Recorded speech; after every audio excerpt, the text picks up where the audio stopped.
Hello, this is Dr. Rosie Kuhn, as you know, and this is Friday at 3 o'clock. So it's the time, Friday Pacific time. It's the time that I come and visit with you guys, and hopefully you'll be here to visit with me. Um, Today, this week, two things showed up, which was kind of cool. One was sometimes there was some angst and frustration. I wanted things to be different. I've been working on a painting and I want it to go faster.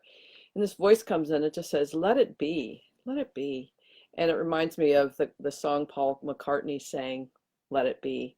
And in your hour of darkness, there is still a chance that you'll be free.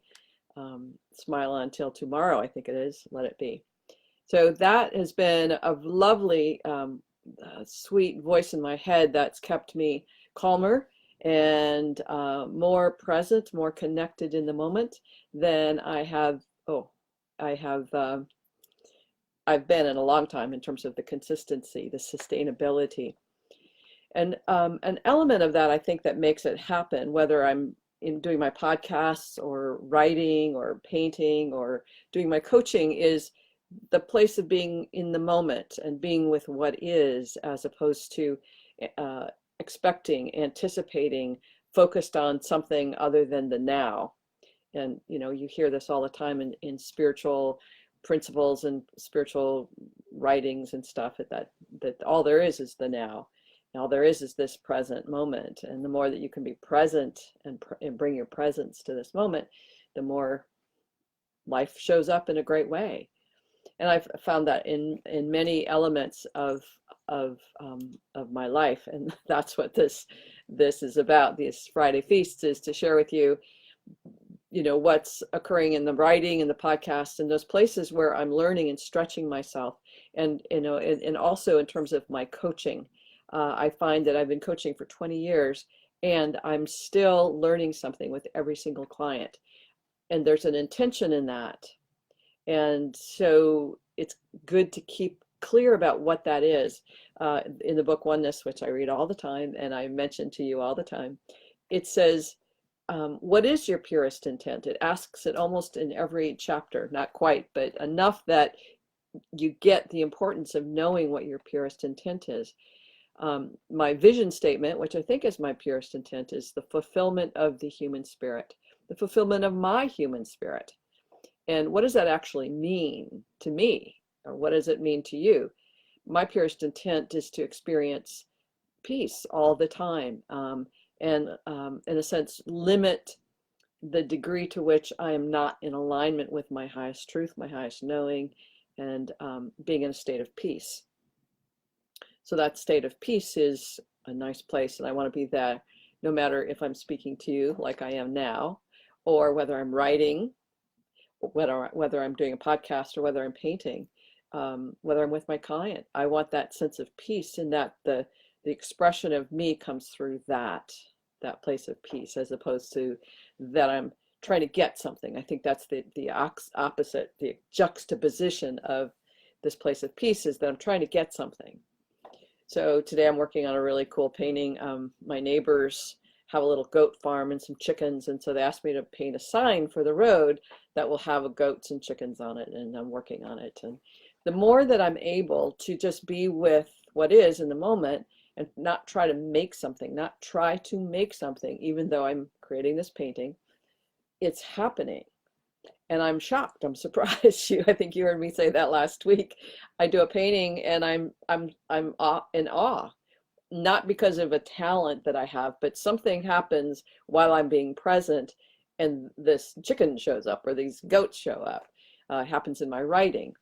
So it happens with my clients too, and it's really important, I think, for people who are therapists or anybody. My brother sells tires, and two brothers sell tire, and they love it. And because they're present with each person in this place of what's there in the moment, not to try to get something, but just to be present with each individual, each customer, each tire, as if it's just a wonderful experience, because it is. So I wanted to share with you briefly about my client, Carolyn, and I make up people's names so that I'm not giving any confidential information away. And so See, now I just forgot that person's name that I just made up. So we'll call her Carolyn. I think that's what I just said. So Carolyn has been in recovery for 25 years or 35 years, long time. And yet, like most people who are in recovery, there are levels of how we be addicted to the patterns in our lives. And so we've been working together for about 6 months, and even though the things are changing, there's still some edge and resistance, and she's aware of that. And so I said, Carolyn, so what's your purest intent? And she's like, I don't know. And I said to her, as I don't usually say, but I said, I will tell you what your intention is. Don't usually do that. But I said, your intention is to minimize and avoid suffering. And she went, yes. You know, I could feel the 2 thumbs up. Her intention is to avoid suffering. And I think 98% of us are about avoiding suffering. I said, but you didn't hire me and you're not paying me to coach you to avoid suffering. You hired me because you have a different intention, a great intention that is from your heart's desire. What is that? And she thought about it, and I said, just because these conversations can get pretty long, I said, I think what your intention is inevitably, and she said that actually, she said, I hired you because I want peace and love and fun in my life. And I said, okay, great. What's in the way of that? And she said, I don't want to feel the bad stuff. I don't want to go to those places that are hard and scary. I don't want to feel the shame and the guilt and the anger. I don't want to feel that stuff. It's like, but what you're feeling in your intention to not suffer is that stuff. And now it's over here, and it's what you're trying to avoid. And so no matter what you do, you're still in that place of avoiding suffering. It's not working. So the point of that conversation is that when Carolyn got clear, it's like, okay, my intention is peace, love, and happiness or joy, short form of that. It's like, well, what are you willing to do to support that? What would you do to support that place? And so I recommend oneness, and she says, okay, I'll read oneness every day. I'm committing to reading oneness. And she's committing. She said, I'm going to do that. I don't know if she's going to do it. She doesn't really know if she's going to do it. A lot of people say, here's what I'm committed to, here's what I'm going to do. And 98% of the time we don't do that. We know that when we say, I'm going to start a diet, or I'm going to start running tomorrow, or I'm going to, whatever it is. But our intention isn't strong enough yet, usually, to have us actually follow through. So when Carolyn says, I'm going to read every day, it's like, okay, you might, but the intention has to be strong enough and clear enough.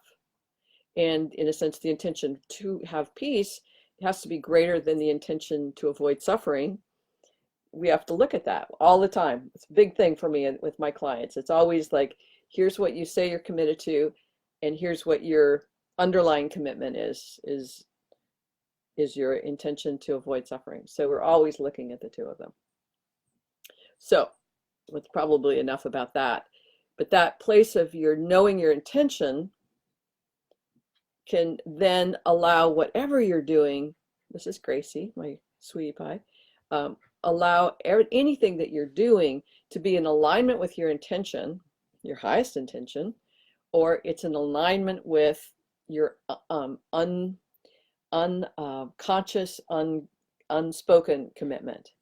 Call it the conflicting commitment or intention, committed to avoiding suffering. And I'll tell you, if you're all about avoiding suffering, you'll never have the life that you keep telling people you want. I want, fun, and I want to travel, and I want to have a great car, or I want to have a house, or I want to have a family, or I want to have children, or I want to get married, I want to have whatever it is that all of that is that you want. It probably won't happen as long as your purest intention is to avoid suffering, because at some point, you've got to deal with that. Anyway, that's what's true for me. So that shows up in my writing and in talking to you, hopefully, and my painting and my coaching, because that's all that's true, is that there's a theme that runs through our whole life, no matter what we're doing, that is an underlying current that will inform everything that we're doing. I just said that. So I hope this is valuable. Give it a like if you want to. Three things. I've put some links on, one for the podcast, Aging Like a Guru. It's been really fun. I've got over 1,000 people who've downloaded it. I'm almost up to 50 podcasts, so there's a lot of good listening going on there if you're interested. ASSIST Conference, the American Center for the Integration of Spiritually Transformative Experiences, conferences in Atlanta. They focus on people who've had spiritually transformative experience and training people. I do coaching training to train people to work with people who've had spiritually transformative experiences. So that's part of the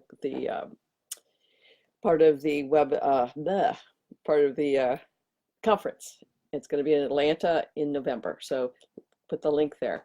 I'm also part of a international transformational coaching month-long October webinar from India called Coaching Across Borders. And I'll be on October 15th. So if you're interested, check out the link wherever that is, and see if there's anything there that's of interest to you. Otherwise, I will see you around on Facebook or my website or wherever I see you. Give me a shout. Let me know you're out there. All right. Thanks. Blessings. Have a great week. Bye for now.